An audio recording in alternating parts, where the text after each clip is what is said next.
Okay, yun. Maganda rin good day again to everyone who'll be watching this video. So this is Mario again doing our daily process and market update video for the trading session of March 24, 2025. So today is March 25, 2025, around 1:41 p.m. Philippine time. So let's get into it. Tignan natin yung daily pulse man report natin. So as per pulse man, percent of indices up for the day 100%, up for the week 100%. Percent of indices above the 10, 20 day, also above, also 100%. So good development in the markets. Sabihin, bulls are now coming in control. Short-term bulls are in control. So they're reclaiming the 10 and 20 day moving averages. So daily relative strength, small caps outperform the S&P 500. Mid caps also outperform the S&P 500 by 0.66%. So RSP, equally-weighted S&P 500, underperformed the SPY by negative 0.24%, but RSP is also up for this trading session. So across all indices, doing good lahat so far. So looking at our moving average-based market benchmark or market internal, so percent of stocks above the 20-day moving average, more than 50% na, so that's good. Ibig sabihin nun, bulls are in control in the short-term time frame or yung 20-day basis natin. Percent of stocks above the 50-day, 33.8%. Percent of stocks above the 100-day remains at oversold level, 33.53%. So looking at our market internal, daily market internal, so percent of stocks advancing today 69%. So more stocks are advancing this trading session. More stocks also producing volume spikes, positive volume spikes, nasa 23%. So madami ring stocks na more than 5% up this trading session. So nasa 10%. So top performing index today, IWM small caps. Next is mid caps, 2.45%. Nasdaq 100, 2.19%. So right now, we're in a risk on market state for swing and momentum trader. So 80% na yung momentum composite score natin. So that's good development. So from a risk off market state, we're now upgraded to risk on market state. And we're now in momentum land. So ideally, we need to take advantage of this fresh transition to momentum land. So portfolio exposure range 50 to 100%, 50 to 100%. Open risk exposure 1 to 3% of your total capital at any given time. VAR range per trade, you can upgrade it to 0.5 to 1% per trade. So para sa akin, ideal range, VAR range is 0.33 to 0.5% muna. Since ayun nga, we're on fresh transitions pa lang. Wala pa tayo dun sa sustained bullishness, no? Bullishness state or bullish state. So looking at our market dashboard, tingnan natin yung sector summary. So sector summary tells us that 9 sectors are up for today's session, 2 are closing lower. Whereas the best performing sector is consumer discretionary na up ng 3.75%. So right now, 7 out of 11 sectors are above their 10-day moving average. 5 sectors are trading above their 20-day moving average.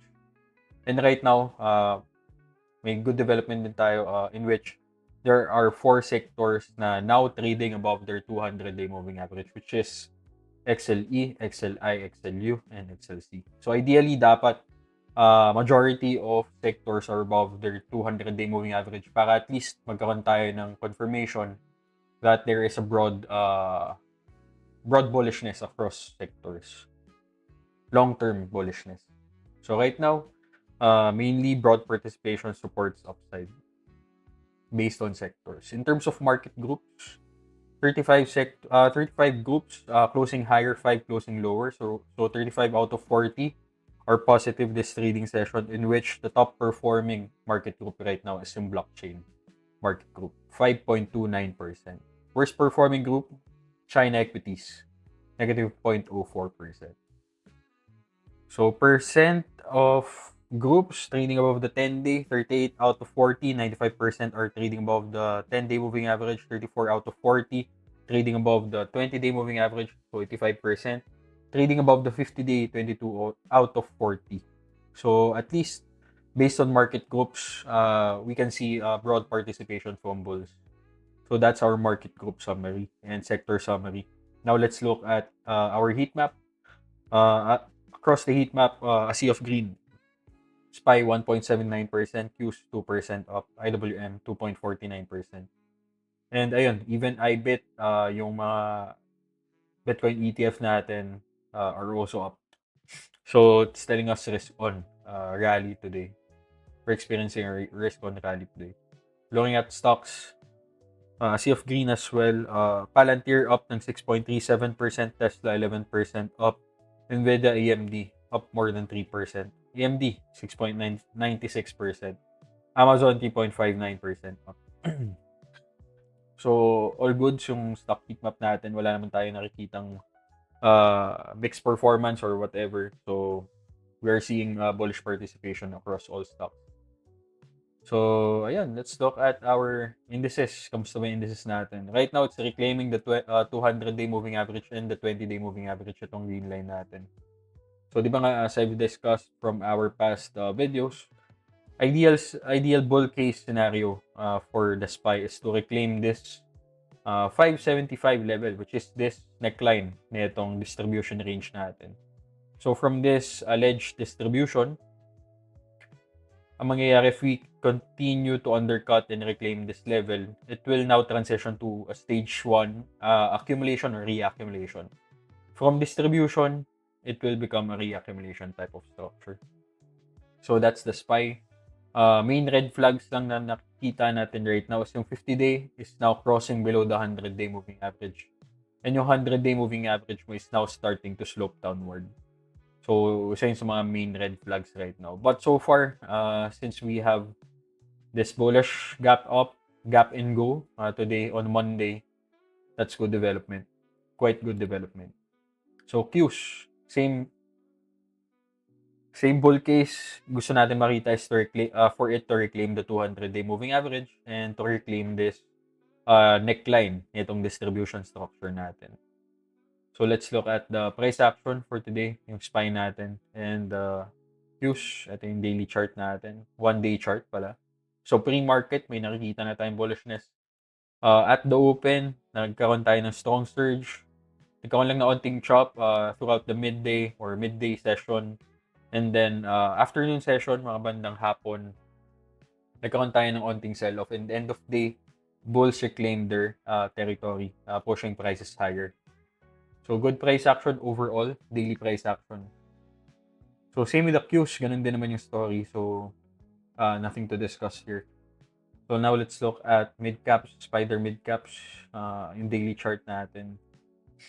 So, let's look at the chart of MDY. So, after the bounce at this 1618 target, distribution target, and the left side VPOC area na nag-serve as support, right now, we are now gapping up and reclaiming this 20-day moving average. So, classic V-shaped recovery.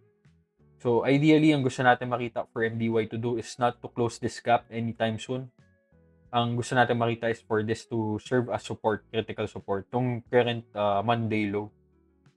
So, what we want to see is a consolidation muna, tipong square root, reversal pattern, short-term reversal pattern, and then a rally, continued rally. But right now, if bullishness continues, maybe magkaroon tayo ng retest muna ng 200-day moving average before we see a consolidation na structure. So that's MBY. Looking at IWM, so same story. It's a V-shaped recovery, reclaiming the 20-day moving average. So RSP, also reclaiming the 200-day moving average and the 20-day moving average. So based on RSP, yung equally weighted S&P 500, mainly ito yung neckline natin. Ito yung main neckline ng equally weighted S&P 500. Itong 175 level. If we manage to close above 175, 176, and then we close above it and sustain above it, from this distribution structure, it will now turn into reaccumulation. A clearer confirmation is a downtrend line from these two resistance areas or swing high areas. So that's RSP. Dow Jones, ito, nagkaroon na tayo ng undercut and reclaim of this neckline. So, itong Dow Jones is more of a reflective siya ng value stocks kasi wala kang tech name dito in Dow Jones. So, top 30 stocks in the whole stock universe, US stock universe. So, right now, it's reclaiming the 200-day and 20-day moving average and also this neckline area. So, supposedly, ito yung distribution range natin, alleged distribution range. So this is your neckline after the break below the neckline. Ideal scenario is to move lower, diba? Break below 400, continue to move lower papuntang 390. But what happened with Dow Jones is after the neckline break, it continued to reclaim sharply.